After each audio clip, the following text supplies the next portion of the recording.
Hello दोस्तों, कैसे हो। मैं आशा करता हूं कि आप लोग अच्छे होंगे और अपनी पढ़ाई अच्छे से कर रहे होंगे। तो प्यारे दोस्तों, आज की वीडियो में हम लोग देखने वाले कक्षा 8वीं के गणित के कुछ महत्वपूर्ण ऑब्जेक्टिव प्रश्न 2024 के एग्जाम के लिए।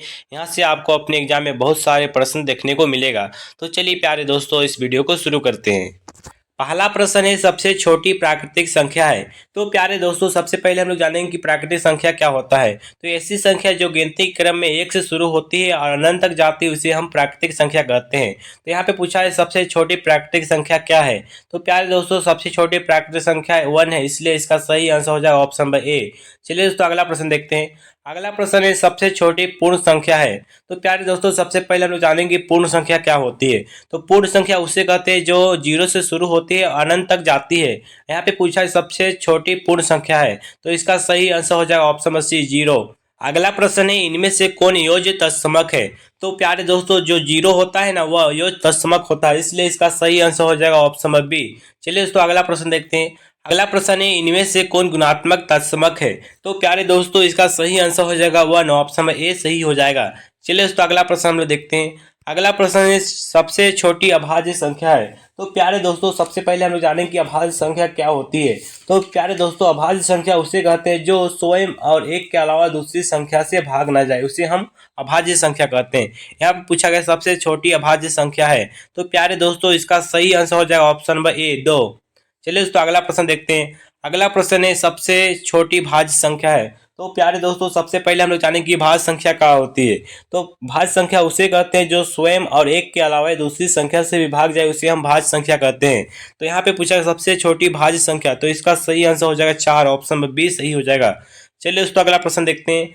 अगला प्रश्न है, कौन सा युग्म अभाज्य युग्म है। तो आपको बताएं कि अभाज्य संख्या वह होती है जो स्वयं और एक के अलावा दूसरी संख्या से भाग नहीं जाती है। तो इसका सही आंसर हो जाएगा प्यारे दोस्तों ऑप्शन नंबर बी, 17 और 19। चलिए दोस्तों, अगला प्रश्न देखते हैं हम लोग। अगला प्रश्न है, जीरो एक संख्या है। तो प्यारे दोस्तों, आप हमेशा याद रखिएगा जीरो एक परिमेय संख्या है, इसलिए इसका सही आंसर हो जाएगा ऑप्शन नंबर ए। इसको आप अच्छे से याद रखिएगा। चलिए दोस्तों, अगला प्रश्न हम लोग देखते हैं।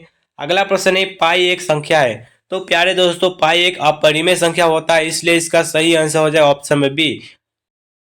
चलिए दोस्तों, अगला प्रश्न हम लोग देखते हैं। अगला प्रश्न है, -5 इंटू जीरो का सही गुणनफल होगा। तो प्यारे दोस्तों, आप लोग हमेशा याद रखिएगा किसी भी संख्या को जीरो से मल्टीप्लाई करने पर वह जीरो ही होता है। मान लीजिए यहाँ पे 5 गुने जीरो, इसका गुणनफल करेंगे तो भी जीरो आ जाएगा, इसलिए इसका सही आंसर क्या हो जाएगा, जीरो, ऑप्शन नंबर ए सही हो जाएगा दोस्तों। 7 का गुणात्मक प्रतिलोम होगा।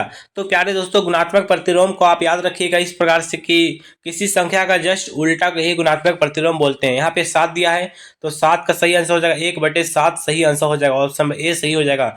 जो नीचे होता है वो ऊपर चला जाएगा, ऊपर होता है वो नीचे चला जाएगा, उसी को हम बोलते हैं गुणात्मक प्रतिलोम। चलिए दोस्तों, अगला प्रश्न देखते हैं। अगला प्रश्न है, 5/6 का योज्य प्रतिलोम होगा। तो प्यारे दोस्तों, योज्य प्रतिलोम का मतलब होता है साइन में चेंज। यहाँ पे प्लस दिया है तो प्लस हो जाएगा, माइनस में माइनस दिया है तो प्लस हो जाएगा। मान लीजिए आपको उदाहरण देते हैं, +3 दिया है तो इसका योज्य प्रतिलोम हो जाएगा -3, इसका सही आंसर हो जाएगा। तो यहाँ पे पूछा है प्यारे दोस्तों, 5/6 का योज्य प्रतिलोम होगा। तो यहाँ पे 5/6 इसका योज्य प्रतिलोम निकालेंगे तो -5/6 हो जाएगा, इसलिए इसका सही आंसर हो जाएगा ऑप्शन ए। चलिए तो अगला प्रश्न हम लोग देखते हैं। अगला प्रश्न है, -11 का योज्य प्रतिलोम होगा। तो प्यारे दोस्तों, आपको बताएं कि माइनस है तो प्लस में हो जाएगा, तो इसका सही आंसर क्या हो जाएगा, +11, ऑप्शन ए सही हो जाएगा। चलिए तो अगला प्रश्न हम लोग देखते हैं।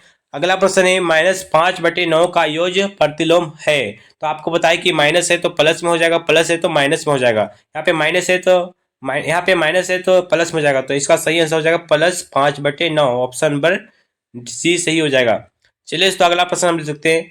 अगला प्रश्न है, 13/25 भाग खाली स्थान इक्वल टू 13/5 में रिक्त स्थान में होगा।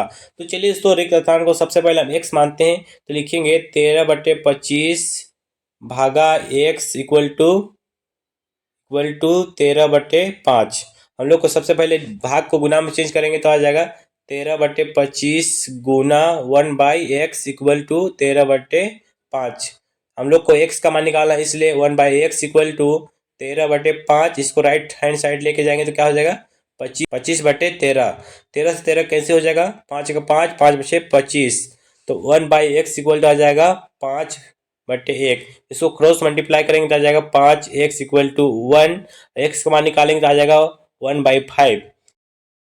x का मान आया 1/5, इसलिए इसका सही आंसर हो जाएगा ऑप्शन बी। अगला प्रश्न है -8/7 गुना 21/12 इक्वल टू 21/12 गुना खाली स्थान में रिक्त स्थान में होगा।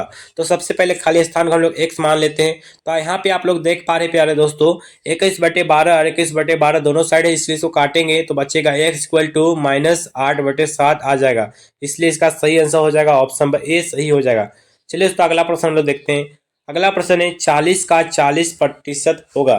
चलिए इसको हल करते हैं। सबसे पहले हम लिखेंगे 40 का मतलब होता है गुना, फिर है 40, यहाँ पे प्रतिशत दिया है, प्रतिशत का मतलब होता है 1/100, 100 से भाग देंगे तो हो जाएगा 0 से 0 कैंसिल, 0 से 0 कैंसिल, बचेगा क्या 4 गुने 4 बचेगा।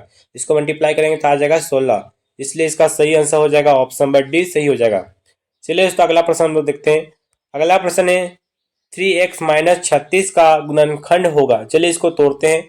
तो दिया है हम लोग को 3x - 36 को हम लोग कॉमन लेंगे। सबसे पहले 3 कॉमन लेंगे तो बचेगा x - 3 का 3 3 दूनी 6, तो क्या आया 3 x - 12, इसका सही आंसर हो जाएगा ऑप्शन नंबर ए सही हो जाएगा।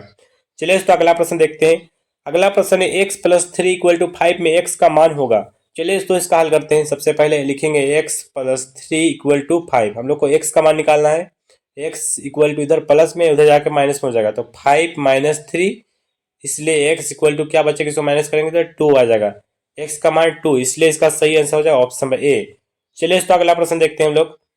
सबसे बड़ी संख्या है। तो प्यारे दोस्तों देख पा रहे सभी ऑप्शन नेगेटिव में है, तो जो सबसे छोटा संख्या होगा वही बड़ा हो जाएगा, इसलिए इसका सही आंसर हो जाएगा ऑप्शन नंबर सी, -7 सबसे बड़ी संख्या है। तो वीडियो पसंद आए तो लाइक जरूर कीजिए प्यारे दोस्तों, और अभी तक हमारे चैनल को सब्सक्राइब नहीं किए जाकर सब्सक्राइब कर लीजिए, साथ ही बेल आइकन को प्रेस कर लीजिएगा। Okay, thank you.